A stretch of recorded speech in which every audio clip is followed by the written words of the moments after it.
तो hello friends, आप सभी का फिर से स्वागत है हमारे इस नए चैनल लेटेक्स मैथमेटिक्स पर। दोस्तों आज मैं आपको बीए पार्ट 1 हिस्ट्री ऑनर्स या फिर हिस्ट्री फर्स्ट सेमेस्टर का जो भी स्टूडेंट्स हैं उन सभी के लिए यहाँ पर VVI सब्जेक्टिव क्वेश्चन देते आंसर कराने वाले हैं। ठीक है, तो आप लोग हमारे इस वीडियो को अंत तक जरूर देखिएगा। ठीक है, तो यहाँ पर चलते हैं आपके सामने, यहाँ पर आगे की ओर बढ़ते हैं। हिस्ट्री ऑनर्स या फिर हिस्ट्री फर्स्ट सेमेस्टर बोल सकते हैं, LNMU का है। ठीक है, तो यहाँ पर आपके सामने यहाँ देखिए आपका जो हिट क्वेश्चन, जो बेस्ट क्वेश्चन ज़्यादातर आने की प्रोबेबिलिटी रहती है, उसी के बारे में यहाँ पर चर्चा करने वाला हूँ। ठीक है, तो यहाँ पर आपके सामने फर्स्ट क्वेश्चन दिया हुआ है, नवपाषाण युग की सामाजिक, आर्थिक एवं तथा सांस्कृतिक व्यवस्था का वर्णन कीजिए। ठीक है, नवपाषाण युग के समय क्या क्या हुआ, उन सभी के बारे में आपके क्वेश्चंस और आंसर एग्जाम में पूछे जाने की संभावना अधिक रहती है, जिसमें नीचे की ओर आप देख सकते हैं यहाँ पर VVI करके दिया हुआ है। ठीक है, या फिर अथवा में आपको क्वेश्चन दे सकता है, भारतीय उपमहादेश में नवपाषाण कालीन संस्कृति की सामाजिक एवं आर्थिक संरचना की व्याख्या करें।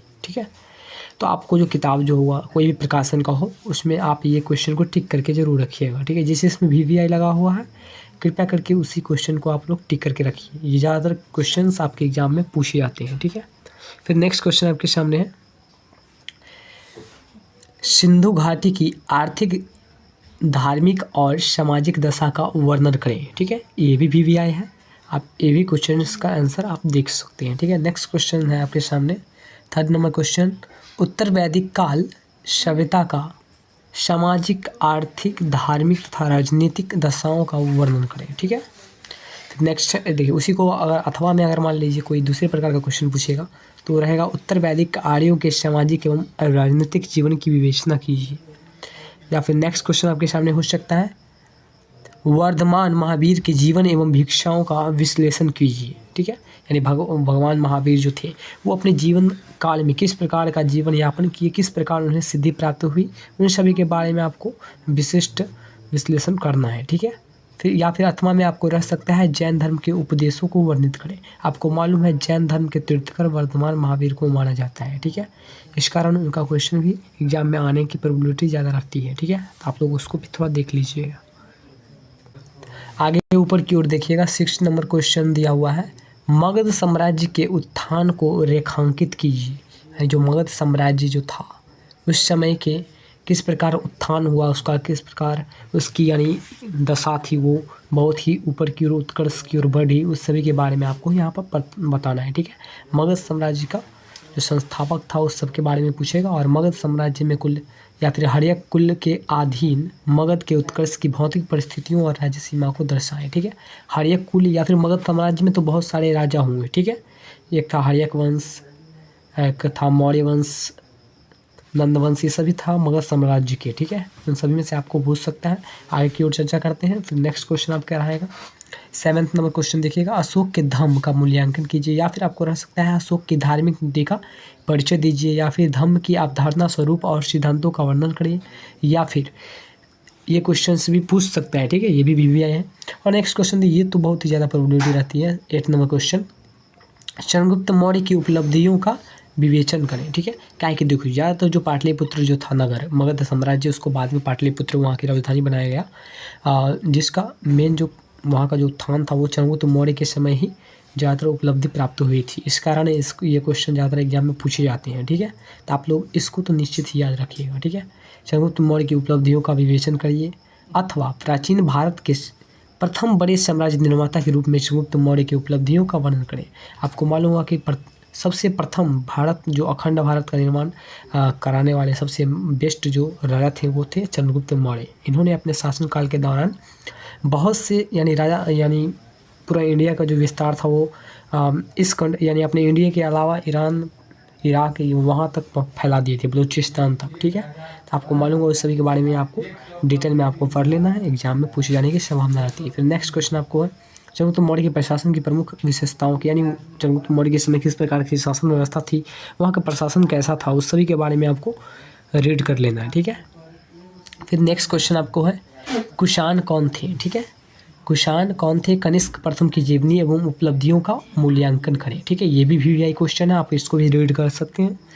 फिर नेक्स्ट क्वेश्चन है, चंद्रगुप्त द्वितीय भारत का महान सम्राट था, विवेचन करिए। ठीक है, जो कि चंद्रगुप्त द्वितीय यानी चंद्रगुप्त द्वितीय बोलिए या फिर विक्रमादित्य की जीवनी एवं उपलब्धियों को वर्णन करें। चंद्रगुप्त द्वितीय विक्रमादित्य को ही बोला जाता था, याद रखिएगा, ठीक है। उसी के बारे में आपको VVI ऑब्जेक्टिव या फिर सब्जेक्टिव क्वेश्चन ज़्यादातर एग्जाम में रहते हैं, इसको भी याद रखिएगा। नेक्स्ट क्वेश्चन आपके सामने है, पाल प्रतिहार तथा राष्ट्रकूटों के बीच त्रिपक्षीय संघर्ष के इतिहास का वर्णन करें, या फिर कन्नौज पर अधिकार के लिए त्रिदलीय संघर्ष पर लेख लिखें, ठीक है, ये भी पूछ सकता है। या फिर 16 नंबर क्वेश्चन देखिएगा, इसमें दिया हुआ है, भारत के पर तुर्कों के आक्रमण के कारण प्रभावों का वर्णन करें, अथवा भारत पर मोहम्मद गजनवी के आक्रमणों के क्या उद्देश्य थे। यानी भारत पर मोहम्मद गजनवी ने सोमनाथ मंदिर पर 17 बार आक्रमण किया था शायद, उसके बारे में भी आपको एग्जाम में पूछ सकता है, उसको भी आप लोग रीड कर लीजिएगा, ठीक है। फिर प्रोबेबल क्वेश्चन विथ आंसर में कुछ और क्वेश्चंस आपके सामने आता है, इसका आंसर हम आगे पढ़ाने वाले हैं, ठीक है। तो आप लोग वीडियो में देखते रहिएगा एंड तक, ठीक है। अभी तो मेन क्वेश्चंस को सिर्फ टिक कर रहे हैं, ठीक है। देखिए अब जिसमें मैंने टिक किया है उसमें सब बेस क्वेश्चन है, इसमें भी मैंने कुछ छांट लिए हैं। इसमें आपको फर्स्ट नंबर दिया है, प्रागैतिहासिक काल से आप क्या समझते हैं, पूरा पाषाण युग की विशेषता बताइए। नेक्स्ट क्वेश्चन, नव पाषाण युग की सामाजिक, आर्थिक तथा राजनीतिक व्यवस्था का वर्णन कीजिए, ठीक है। इसके बाद है मध्य पाषाण कालीन संस्कृति के इतिहास का संक्षेप में वर्णन करें। फिर नेक्स्ट है, प्राचीन भारतीय इतिहास के अध्ययन के प्रमुख स्रोतों की विवेचना कीजिए, ठीक है। फिर आपको जो है सिंधु घाटी सभ्यता, ये क्वेश्चन तो आपको रहता ही आता है। सिंधु घाटी के समय नगर नियोजन की व्यवस्था कैसी थी, वहाँ किस प्रकार के नगर थे, किस प्रकार के नगरों या सड़कों की चौड़ाई लंबाई, उस सभी के बारे में आपको एग्जाम में पूछे जाते हैं, ठीक है। उसके बाद आपको ऋग वैदिक यानी वेदों के बारे में बताएगा, जो किस वैदिक सभ्यता में किस प्रकार की व्यवस्था थी, उस सभी के बारे में आपको एग्जाम में पूछ सकता है, ठीक है। तो आगे हम नेक्स्ट आगे की ओर बढ़ते हैं, यानी इसमें ना आपको अशोक के बारे में पूछ सकता है, चंद्रगुप्त मौर्य के बारे में पूछ सकता है, बताएं अभी, यानी जो मौर्य साम्राज्य था उसी के अंदर ही चंद्रगुप्त मौर्य ये सब आते हैं। सिकंदर के भारत पर आक्रमण के कारण जो परिणाम हुआ उस सभी के बारे में आपको क्वेश्चन पूछ सकता है। फिर नीचे आगे बढ़ते हैं, समुद्रगुप्त, हर्षवर्धन, पाल प्रतिहार, राष्ट्रकूट, ये सभी के बारे में आपको, तुर्की आक्रमण के कारण क्या क्या प्रभाव हुआ उस सभी के बारे में आपको एग्जाम में पूछ सकते हैं। तो यहाँ पर आते हैं अपने जो फर्स्ट क्वेश्चन जो बताया था मैंने, प्रागैतिहासिक काल से क्या समझते हैं, पूरा पाषाण युग की विशेषता बताइए, उसके बारे में फुल डिटेल के साथ वो बताने वाला हूँ, ठीक है। तो फिर यहाँ पर आपके सामने फर्स्ट क्वेश्चन को हम यहाँ पर रीड करते हैं, ठीक है, और इसको समझाएंगे कि आप किस प्रकार क्वेश्चंस को लिख सकते हैं एग्जाम में। आपको नॉर्मली जो क्वेश्चंस अगर सब्जेक्टिव, आपको मात्र 4 या 5 क्वेश्चंस ऑब्जेक्टिव मिलेंगे, ठीक है। 10 क्वेश्चन अगर आप इतिहास में है तो इतिहास में आपको 10 क्वेश्चंस ऑब्जेक्टिव मिलेंगे, और जिसमें कि वो प्रत्येक 2-2 मार्क्स का होगा, वो 20 नंबर का होगा, ठीक है। और अदर जो क्वेश्चंस मात्र 4 ही क्वेश्चन रहेंगे सब्जेक्टिव में, जो कि आपको 4 क्वेश्चन 5-5 नंबर के रहेंगे, 20-20 नंबर के रहेंगे, ठीक है। 20 चौका 80 नंबर का वो हो गया, और 20 नंबर ऑब्जेक्टिव हो जाएगा 2-2 नंबर का, 10 क्वेश्चन, ठीक है। टोटल 100 नंबर का एग्जाम होगा आपका, ध्यान से देखिएगा, ठीक है। तो आपको यहाँ पर फर्स्ट क्वेश्चन यहाँ पर मैं गेस करा रहा हूँ, प्रागैतिहासिक काल से आप क्या समझते हैं, पूरा पाषाण युग की विशेषता बताइए। या फिर इसको हम बोल सकते हैं, what do you mean by prehistoric age, discuss the future of palaeolithic age, ठीक है। तो यहाँ पर दिया हुआ इसका आंसर को आप ध्यानपूर्वक रीड करिएगा। तो यहाँ पर इसमें दिया हुआ, मानव सभ्यता के क्रमबद्ध विकास के पूर्व का इतिहास प्रागैतिहासिक काल कहलाता है। अगर आपको कोई पूछेगा प्रागैतिहासिक काल किसे कहते हैं, तो क्या बताइएगा, मानव सभ्यता के जो विकास, जो क्रमबद्ध विकास जो है उसके पूर्व का जो पहले का जो इतिहास है उसे हम प्रागैतिहासिक काल कहते हैं, ठीक है। तथा उसके बारे में आगे है, जो पूरा पाषाण युग की विशेषता बताइए, ठीक है, उसी कारण इसमें आगे दिया हुआ है। तथा इस युग में मनुष्य ने जिस सभ्यता का निर्माण किया उसे हम आदिकालीन सभ्यता एवं आदिम सभ्यता के नाम से भी जानते हैं। देखिए, यानी जो मानव सभ्यता की जो क्रमबद्ध विकास हुआ था उसे पहले के इतिहास को हम प्रागैतिहासिक काल कहते हैं। तथा इस युग में जो मनुष्य के द्वारा जो सभ्यता का निर्माण किया गया उसे हम आदिकालीन सभ्यता या फिर आदिम सभ्यता के नाम से जानते हैं, ठीक है। इसको आप पहले याद रखिए। फिर आगे है, यद्यपि इस काल के लिए कोई लिखित ऐतिहासिक ग्रंथ के अभाव में इस सभ्यता के कालक्रम, रहन आदि के बारे में निश्चित रूप से कुछ भी कहना एक टेढ़ी लकीर है। अब ये तो आप भी जानते होंगे। देखिए, जो पहले के समय में ज़्यादातर लोग तो पढ़ लिखे तो थे नहीं, उतने सभ्य थे ही नहीं जो कुछ लिख पाते। लेकिन जो कुछ वैज्ञानिक या फिर कुछ ऐतिहासिककार है वो ज़्यादातर बताते रहते हैं कि उसकी किस प्रकार रहन सहन होगी, उस पर रिसर्च करते रहते हैं। उस प्रकार आपको यहाँ किताब में उसको रख दिया गया है आपको पढ़ने के लिए, ठीक है। तो आपको उसी के पढ़ाई को आपको रीड करके एग्जाम में लिखना है, ठीक है। किस प्रकार रहते थे, अपने मन से कुछ नहीं बना सकते, इसको थोड़ा थोड़ा रीड करिए, अपने आप सब समझ में आ जाएगा, ठीक है। ध्यान से देख सकते हैं। तो इसमें दिया हुआ है क्या, यानी जो पहले जो था ऐतिहासिक ग्रंथ उसमें तो कुछ लिखा गया तो है नहीं। इस सभ्यता के कार्यक्रम रहन सहन आदि के बारे में निश्चित रूप से किसी को पता नहीं है, ठीक है। लेकिन ये अपने आप जो कहना एक टेढ़ी लकीर है, ठीक है। किंतु फिर भी विद्वानों ने विभिन्न शास्त्रों के आधार पर अपने अथक प्रयत्नों से प्रागैतिहासिक काल में मानव जीवन की एक रूपरेखा प्रस्तुत करने का प्रयत्न किया है, ठीक है। एक मिनट चार्ज फुल हो गया है, इस कारण मैं इसको निकाल देता हूँ थोड़ा, ठीक है। फिर से आप एक सेकंड रुकिएगा, ठीक है। हम ध्यान दीजिए।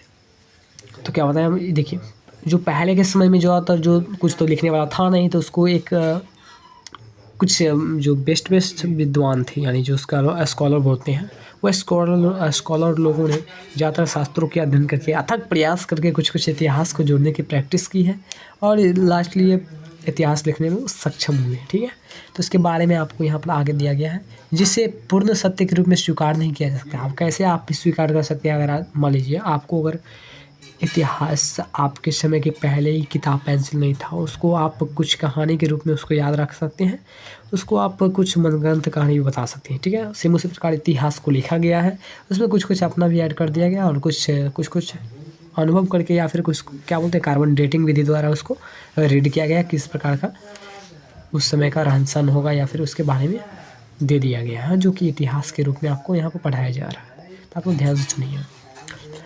लेकिन उन विद्वानों के वैज्ञानिक विश्लेषणों के आधार पर हम मानव की आदिम सभ्यता का रोचक जानकारी प्राप्त कर सकते हैं, ठीक है।